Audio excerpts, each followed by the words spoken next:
Uyintokozo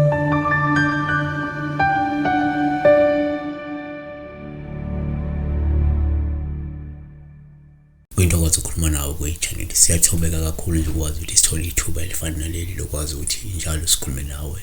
Siyabonga kakhulu kubantu abalandela i-channel the unwavering support enisinikeza yona ngokuthi people aba commentayo bebonga ba comment bencoma yabo. So lokho kuyasikhuthaza kakhulu more than abantu sobebuza imibuzo.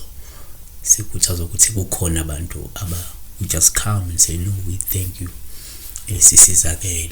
So kuyasikhuthaza kusinika amandla. uNkulunkulu akakulonde, uNkulunkulu akakufezekise konke okufisa empilweni. Mina ngigama uPastor Ningi sibheka la udaba kazimele zimele Msibi 11:14 uthi ke ngiphupheke ngixova udaka. Uma ke singakusho ngodaka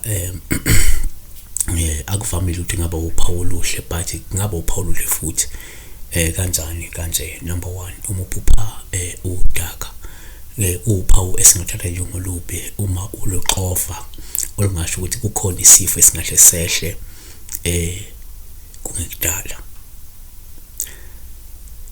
Kuvamile kwabanye ukuthi mebephupha bexova udaka kube kukhomba ukuthi kunesifo esizobehlela ehlobeni, emndenini nakubantu abasondele nabo.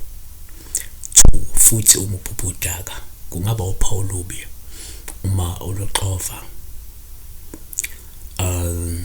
Empeleni ngaba uphawu oluhle uma uluxova osuke nje lusho ukuyikhandla noma usuke lusho ukuthi ngokuzikhandla kwakho uzokwazi ukufeza izifiso zakho ongakwazanga ukusifeza ngenxa yobunzima ngaphambilini. Ngenzeka njengamanje usuthathe igqathu selentisa ikhombisa igqathu sokusulithathile lokusebenza kanzima lokuzikhandla ngenhloso yokuthi ufeze izifiso ongazange mhlawumbe wakwazi ukuyifeza esikhathini sendlule yabo. So ngenzeka likhomba lokho. Number 3, singathi thina umuphupha futhi udaka kungaba uphawu oluhle uma uluxova kwesinye isikhathi osuke lusho ukwenza umzamo omkhulu ukuze ukwazi ukuphumelela uphinde unikeze umndeni wakho impilo ehloniphekile nefanelekile. So kwabanye kungasho isifo, kwabanye kukhomba ukuyikhandla ngenhloso yokufeza izifiso kukhombe futhi imizamo noma isinyathelo noma igqathu lokwenza njani lokufeza nokufezekisa mhlawumbe inhlelo sokunazo noma ukwenza okuthile okuzokuzuzisa mhlawumbe ngokuhamba kwesikhathi. So kuwuphawu eselingalibheka in a positive way and in a negative way kwabanye abantu.